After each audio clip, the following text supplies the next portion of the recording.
Here's a little bit. Now I asked myself, I was like, do I just give them the answers, right, or do I just let them work through it? And then I was thinking, and I was like, man, it's kind of like that girl in high school that everybody got to turn with. Yeah.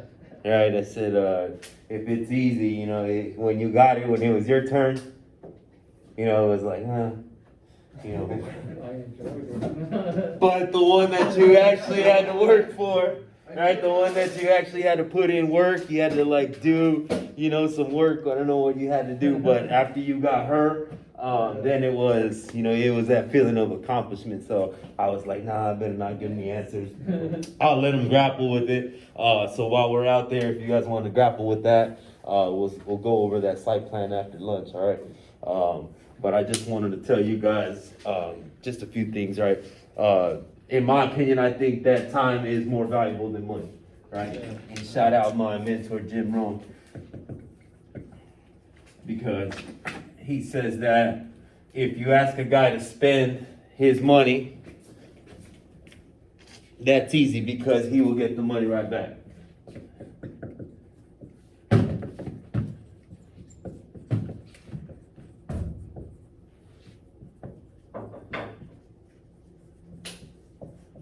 But if you ask a guy to spend his time, right, unfortunately, he can't get that time back, right? So time is more valuable than money in that aspect, right? You can always get more money, but unfortunately, you can't get more time. So I used to wonder, why, what's the difference in success, right? Why at the company, why one guy would make 2,000 a week, the other guy only gets 1,000 a week. Right, I used to wonder what the difference was, and I used to think that time was the difference, right? I said, man, if I had all of Arnaldo's time, man, I would do good. Right, but that's silly, right? You can't get somebody else's time, right? If you can't get more time, right, what could you get more of? Money. That would make the difference in your economic future, in your the 1,000 a week versus 2,000 a week. The test time. Value.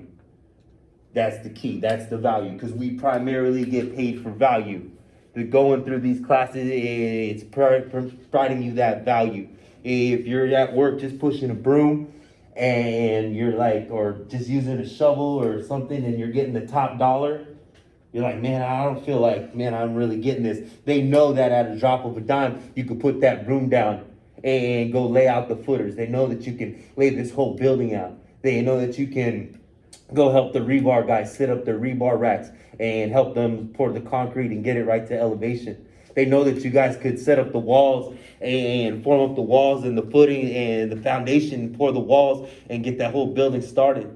They know once the building started, you guys could go in there and do the interior layout and hang doors and do the partitions and the walls and hang drywall and do the tape and texture and finish out the acoustical ceilings. They know that when that's done, you guys can go in there and do the baseboard and the chair rail and the crown molding, and then you can go up to the roof and put even the tiles. I mean, you guys could do it all. They know that. The contractor knows that. That's why he's going to pay you top dollar to push that broom. Because he knows at a drop of a dime you could do that. Right? So if you can't get more time, you can get more value. Right? Is it possible for you to make twice as much money in the same amount of time? No. Could you make yourself twice as valuable where you're making twice as much money? Yeah. Right? The answer is yes, if. Right? It's always if. Right? But good fortune, to me, it's unexplainable, right? I think, some guys, they say, they got the magic touch, or everything they touch turns to gold, right? Good fortune's unexplainable. I found out the formula to success. What is it? It's easy. The formula to success is just doing the things that the failures won't do. That's it. Small daily disciplines, compounded over time. Do what the failures won't do. That's it. Good fortune is unexplainable. Good fortune happens to people that take action. I don't care how many books you read or how many classes that you come to. It doesn't matter. If you take action, Action trumps knowledge any day of the week. They say knowledge is power. It's not. You can know the whole Carpenter book inside and out, but if you're sitting at home without a job, come on, that ain't no power. It's potential power, right? That's all knowledge is. It's potential power, but it's not power, right? It's potential power. Action will trump that knowledge any day of the week. Being able to force yourself to do the things that the failures won't do. That's what it is, right? So you got to have good role models. You got to have people that you know have done it, whatever that is that you want to do. Have a role model for that, because there's somebody that's already done that. When you communicate with them, when you find that person, the best place for communication is sincerity. Be sincere about what you say. Okay, when you're talking to me, right, I want to know if you have like a cool movie or a cool book or a song, or hey, you should listen to this this podcast, or this, this writer, check out this book, or I think you would like this, Dan. Right, and be sincere about it, right? Because there's a lot of truth in sincerity. When you speak with sincerity, there's no hiding the truth. Right? It sucks when you get caught in lies, but if you're sincere every time you talk to somebody, that's the best place to communicate right there. All right, now, sharing ideas, right? Ideas. We all need good ideas, and I don't care.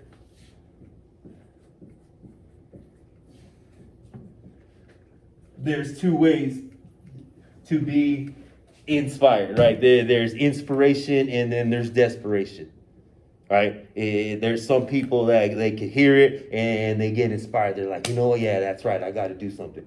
Some people, they hear it, they just let it go, right? It doesn't happen until they hit rock bottom. Doesn't happen until something really bad happens to them. Then they make the life switch. So it's either inspiration or desperation. This is the only two reasons that we change.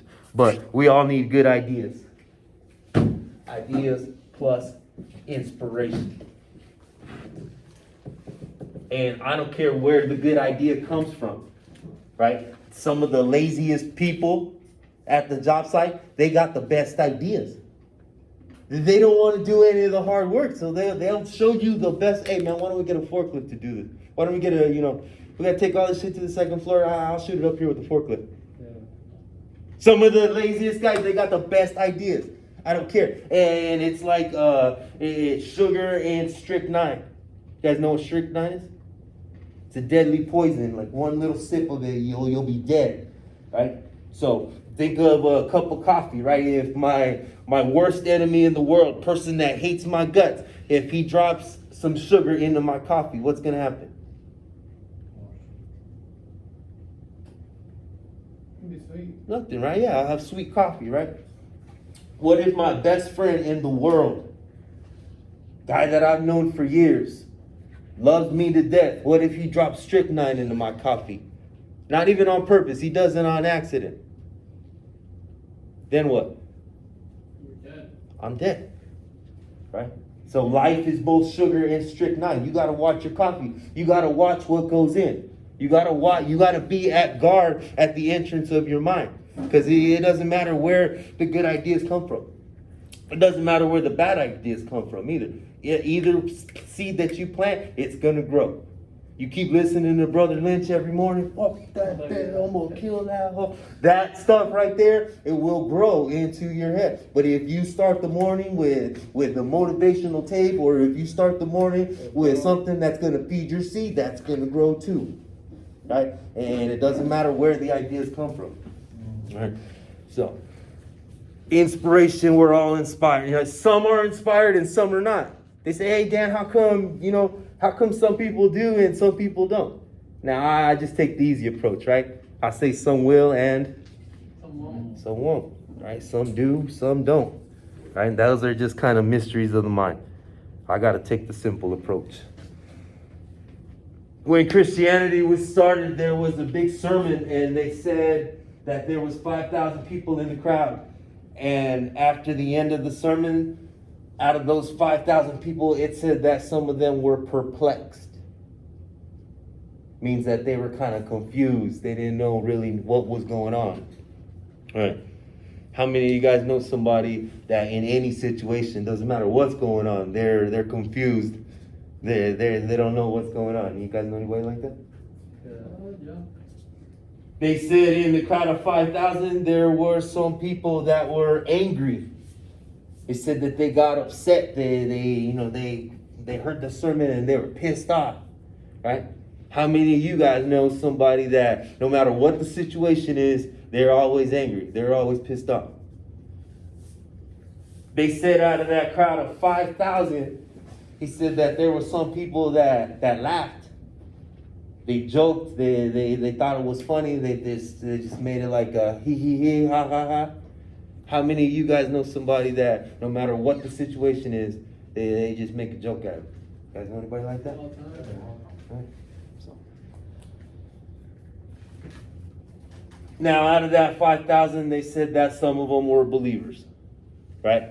And that's what I'm looking for. I'm looking for believers. I'm looking for guys that believe in themselves, that they can be the company owners, that they can be the foreman and the general foreman and the superintendents, because you can do that. It's possible. It's possible for you to run that whole company. It's not only possible, but it's necessary. It's possible and it's necessary, right? The guy, he tells me, oh, Daniel, I don't want to make that much money. I said, you're selfish. I said, you got kids? He said, yeah, I got kids. I said, your kids want you to make that much money. You're selfish. I said, you don't want to make that much money, you make all that money and give it to your church. You're selfish. Right? So, but, so some are going to do it, some are not, right? And that's what it is. If you guys want to sound brilliant while you're at work, right, just say how it's going to be, right? Figure out how it's going to be, say it like that, and then you just look like a genius. All right, so if you want to be brilliant, just say how it is. All right. Now, to get the most out of today, you got to be thankful. To get today and any day, just be thankful. That attitude of gratitude, this right here will change your world. Being thankful. Going into the situation and finding the good in it. If you go, your mind, it controls a lot of things. But if you're able to find the good, you can't be grateful and angry at the same time. It's impossible, right? So be thankful. To get the most out of today and any day, right? Find some gratitude. All right. Now, I want you guys to be students. All right. Listen well. Take good notes. Use whatever makes sense. Okay, I know some of this might not be making sense to you right now. Take advice, right? But don't take orders. Don't just do it because I said so. Don't do it because he's doing it, or just don't do it because, right? Don't be a follower. Be a student, right? Learn from the guys that are doing it well. Learn from the guys that have already mastered it, right? And be a good student. And make whatever you do a product of your own conclusion. Do it because you thought it was a good idea. Right? You with me on that? Do whatever you do and make it a product of your own conclusion. All right? And these are simple things. These are basic things that I'm talking about right here. Right? But it's always good to cover the basics, the few fundamentals, right? Now, this right here will change.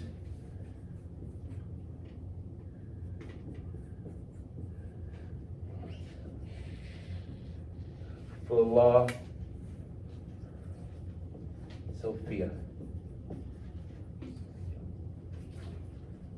Su filosofia es su vida, right? They say an apple a day. Oh, come on, Phoenix. They say an apple a day keeps the doctor away. That's a philosophy. That's a way of thinking. It's a way of life, right? The cat kicking world, right? I know people are going to be pissed off. It's a cat kicking world. That's a philosophy, right? And we all have these different philosophies that we've been taught since we were kids. Yeah. And some of us, we're not even aware of it. Some of us, we're not even aware of the things that we do. We do things that we don't even like. We get results that we don't even like. Right? And we don't even know why we do it. But this is why you do it. Right here is your philosophy. You've been taught something since you were a little kid, and that's it. But any day that you want, you can change that. Think about the guy in Scottsdale right now, sleeping in his bed, up on the hill, looking at, right? Somehow, some way, 10 o'clock in the morning, he's justified sleeping in his bed in Scottsdale. In his mind. Because he's been taught something since he was a little kid. Right? So he's asleep in his bed. Now, go down the street right here. Make a left on McDowell. And right before you get to 51st, there's a bus stop right there. Look behind that bus stop. There's a guy asleep there this morning. Now that guy somehow, some way in his mind is justified sleeping behind that bus stop. Because he's been taught something his whole life since he was a kid. Right? But any day that you can change that. You've been taught something, but you don't have to, you just gotta be aware. You gotta have this awareness, right? And the awareness, that will change everything for you. All right? I just wanted to share that with you guys. Because this will make a difference. This is the set of the sail. This is the direction in your life that you want to go. Then start looking at a new way of saying, of phrasing the way your life is gonna go. That's in your philosophy. All right? All right.